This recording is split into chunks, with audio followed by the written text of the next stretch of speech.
Assalamualaikum warahmatullahi wabarakatuh. Nepangkeun abdi ti kelompok 8 bade macekeun teks biografi anu judulna Lalampahan Raffi Ahmad ti artis sagala bisa jadi pengusaha sukses. Hayu wang regepkeun. Raffi Farij Ahmad atau nu leuwih dipikawanoh minangka Raffi Ahmad lahir di Bandung dina 17 Februari 1887. Kusabab bakatna nu luar biasa jeung kerja kerasna, Raffi ayeuna dipikawanoh minangka salah sahiji artis papan atas Indonesia sakaligus pangusaha sukses. Nanging ngalampahan Raffi ka puncak kasuksesan teu lumangsung secara instan. Dina ngamimitian karirna ti handap sarta teras ngawangun reputasi nepi ka jadi sosok nu boga pangaruh pisan di industri hiburan jeung bisnis di tanah air.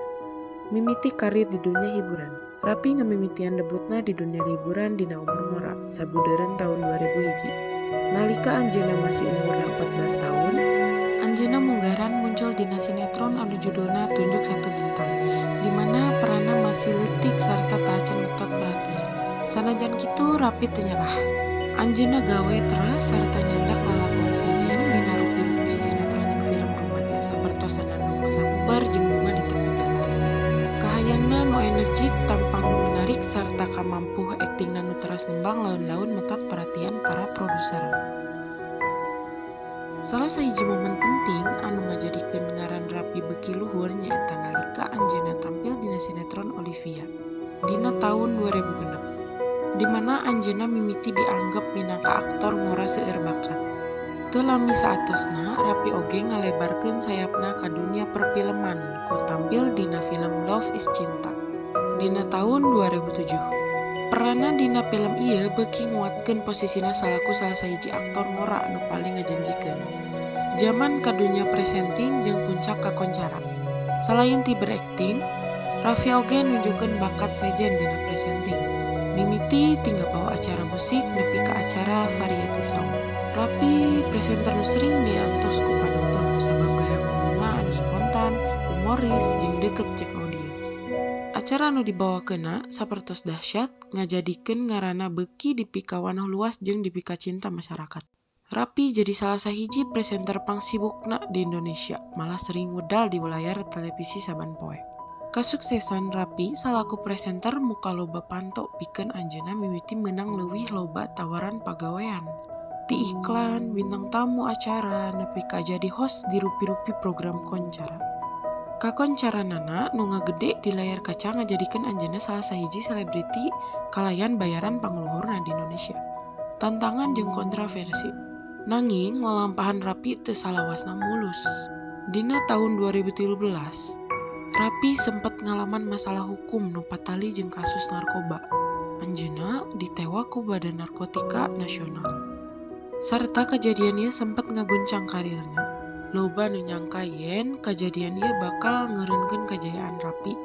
Nanging ku dukungan ti kulawarga, rerencangan, jeung pangresep satia, Raffi ngorejat deui. Insiden ieu jadi pelajaran hirup pikeun Raffi nu memotivasi anjeunna pikeun leuwih fokus kana hal-hal positif sarta nguatkeun komitmen di dunia hiburan jeung bisnis. Ngalegaan dunia babalantik. Sanggeus balik ti masalah nu disangareupan, Raffi beuki getol ngembangkeun karirna di luar dunia hiburan. Salah sahiji lengkah gedena nyaeta ngagedekeun Rans Entertainment bareng pamajikanana Nagita Slavina dina tahun 2015. Rans Entertainment awalna dimimitian salaku saluran YouTube kulawarga nu nampilkeun kahirupan sapopoe Raffi, Nagita jeung anakna Rapatar. Kusabab kakoncarana Raffi jeung Nagita sarta konten nu metot jeung nyambung, Rans Entertainment gancang meunang jutaan pamilu. Kasuksesan Rans Entertainment teu eureun di dinya. Maranehanana ngalegaan wungkuan bisnisna ku ngembangkeun konten digital, ngagarap rupi-rupi proyek kolaborasi jeung brand-brand gede, sarta ngalegaan ke industri media nu leuwih lega. Saluran YouTube ieu ayeuna jadi salah sahiji platform media digital panggedena di Indonesia. Kalayan rupi-rupi jenis konten dimimitian ti vlog kulawarga nepi ka acara hiburan. Selain Rans Entertainment, Raffi oge boga rupi-rupi bisnis sajen di bidang fashion, kuliner, jeung properti.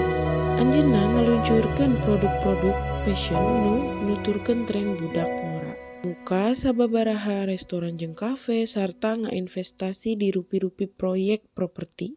Kesuksesan bisnis Rapi terlepas di kamampuhna maca pasar jeung ngamangpaatkeun kakoncarana pikeun ngawangun brand anu kuat. Inohong pengusaha jeung inohong masyarakat. Kalawan rupi-rupi bisnis nu sukses, Raffi Ahmad teu deui ngan ukur dipikawano salaku artis, tapi oge minangka pengusaha sukses. Anjeunna sanggup ngagabungkeun usaha di dunia hiburan jeung bisnis, ngajadikeun anjeunna salah sahiji inohong masyarakat anu paling boga pangaruh di Indonesia. Kamampuh Raffi pikeun teras ngainovasi jeung nyangharep tantangan geus ngajadikeun anjeunna inspirasi pikeun loba jalma. Utamana panca kaki ngora nu hoyong sukses di rupi-rupi bidang. Di luar segala kesuksesan profesionalna, Raffi tetap nunjukkeun yen kulawarga nyaeta tujuan utamana. Anjeunna sering katingali ngaluangkeun waktosna bareng pamajikanana, Nagita Slavina jeung 2 budakna, Rapatar jeung Rayanza. Kahirupan kulawarga marahanehanana nu harmonis oge jadi salah sahiji tarikan pikeun jutaan pangresep nu nuturkeun marehanana di media sosial. Kalawan bakat luar biasa, gawe teras jeung sumanget pantang mundur, Raffi Ahmad teras jadi salah sahiji ikon panggedena di dunia hiburan jeung bisnis Indonesia. Lalampahanna ti hiji aktor rumaja nepi ka jadi pengusaha sukses mangrupa bukti nyata yen impian bisa dihontal ku kumaula jeung usaha anu teu kunsi pareung. Rupina ti simkuring dicekapkeun dugi sakitu. Mugi-mugi sagala rupi anu parantos ku simkuring didugikeun aya mangpaatna, boh kanggo simkuring boh kanggo rerencangan sadaya. Hatur nuhun.